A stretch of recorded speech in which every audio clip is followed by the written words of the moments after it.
The government shutdown may seem like yesterday's news on Capitol Hill. 68% say it would be a bad thing to shut the government down for a few days. They now, George, the Republicans own this shutdown. The blame game over the government shutdown with no end in sight. But despite all this media attention given to the shutdown, what's seldom reported is a simple rule change that forced Congress to press pause.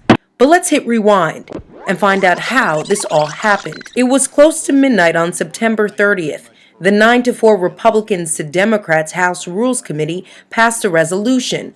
Within it was a rules change to the standing procedural rule, House Rule 22, Clause 4. It reads, when the stage of disagreement has been reached on a bill or a resolution with House or Senate amendments, a motion to dispose of any amendment shall be privileged. In plain English, that basically means that under normal procedure, any member could have called up the Senate budget bill for a vote.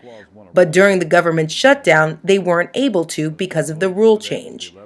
But with the rule change, the only member who had that privilege was Majority Leader Eric Cantor or his designee. Under regular order of the House, any member can call for a vote on the Senate proposal, but you've changed that regular order under this resolution that only the Majority Leader can do it. Can you tell us why you did that? In fact, that is correct. What we're attempting to do is to actually get our people together rather than trying to make a decision. We're trying to actually have a conference. And the gentlewoman knows that there are rules related to privileged motions that could take place almost effective immediately, and we're trying to go to conference. So we think well, this I is the understand you are, but quickest way to get that why done. You changed the regular order so because that only Mr. can do that under the rule. Well, in fact, you're correct again. Mm-hmm. And the reason why is because we're attempting to get the four groups of people together, Senate Republicans and Democrats, House Republicans and Democrats. And under those rules that you know that you were in reference to, there could be a motion as early tonight, and it could be, of conference would be avoided. This didn't sit well with House Democrats, and in this video of Maryland Democratic Representative Chris Van Hollen, we see him challenging the rule change. The video's gone viral since then with more than 3.4 million views. That is the parliamentary inquiry, and this will be my last one. I just want to understand, Mr. Speaker. The Rules Committee, under the rules of the House, changed the standing rules of the House to take away the right of any member to move to vote to open the government, and gave that right exclusively to the Republican leader. Is that right? House adopted that resolution. The chair is now prepared to entertain 1 minute. I make my motion, Mr. Speaker. I renew my motion that under the regular standing rules of the House, Clause 4, Rule 22, that the House take up the Senate amendments and open the government now. Under Section 2 of House Resolution 368, that motion may be offered only by the Majority Leader or his designate. Mr. Speaker, why were the rules rigged to keep the government shut down? The gentleman will suspend. Well, Mr. Speaker, I think... The Real News spoke with Democratic Congressman Alan Grayson of Florida, who also strongly opposed the shutdown. They knew that if anyone actually picked up one of these Senate bills that had been passed, they would have passed. In the case of a speech that I gave on the floor, there is a long-standing rule that goes back literally decades, if not centuries, possibly all the way back to Thomas Jefferson's time, where if one says that the dignity of the House has been impugned, then one can call for a vote on that issue. I pointed out that the dignity of the House had been impugned by the shutdown. I gave very specific information about that, including the cover of the Daily News, the fourth largest newspaper in the country, with a picture of John Boehner sitting in President Lincoln's chair at the Lincoln Memorial with the caption, "House of Turds." And I called for a vote.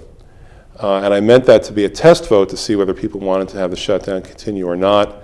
The Republicans violated the rules by preventing that vote. The simple rule change in the House had some very real consequences. After 16 days of being closed, the government lost $24 billion, according to Standard & Poor's. This sounds like a very high price for Republicans to pay in political esteem, so we consulted an expert to get some background. We asked, was this kind of rule change unprecedented? They say it wasn't unprecedented, and it was the Speaker's staff, I guess, got word to the Rules Committee that they felt they needed that protection because of the uncertainties which later developed on that particular bill. That's Charles Johnson. He was the House Parliamentarian for 40 years and now works as a consultant for the House. According to Johnson, the House Rules Committee did adopt the same rule change under the speakership of Newt Gingrich in 1995. This took place during the 104th Congress, which currently holds the record low for passing the fewest bills since 1947. But in the last half-century, Johnson said that Democrats have not changed that particular rule, but they have changed rules to be in their favor when they're in the majority. A memo sent by Republicans lists several incidences when Democratic leader Nancy Pelosi was Speaker. They cite issues like the lockdown of debate on the House floor during the passage of the Affordable Care Act. Johnson said that what's at the heart of these rule changes is control. To prevent the uncertainty of other motions coming to the floor, number one, and also to guarantee some predictability in time on when these votes are going to take place and what they're going to be on. The notion of unpredictable motions, which would otherwise be permitted under the standing rule, has given way in recent Congresses to the desire by both party majorities for control. Congressman Grayson admitted that Democrats have made rule changes, but when Republicans get into power, he said that they make it even harder for the minorities to have a say. There's 72 hours before we actually have to vote on it so that we have time to read it. And they were very whiny about this when the Democrats were in charge. And so when they got into power, they said this is the new rule. What they've interpreted to mean is that if they introduce a bill at 11:59 on a Thursday, then we have to vote for it by 12:01 a.m. on a Saturday. I mean, they've gutted the rule by making the 72-hour rule the 1 day plus 2 seconds rule, and then completely suspended it during the whole debate over the shutdown. The notion of democracy, of every citizen having an equal sense of participation, equal ability to participate through their representatives, was impacted, but that happens all the time here in the House. A grim assessment for what is commonly known as the People's House. For the Real News Network, Jessica Devereaux, Washington.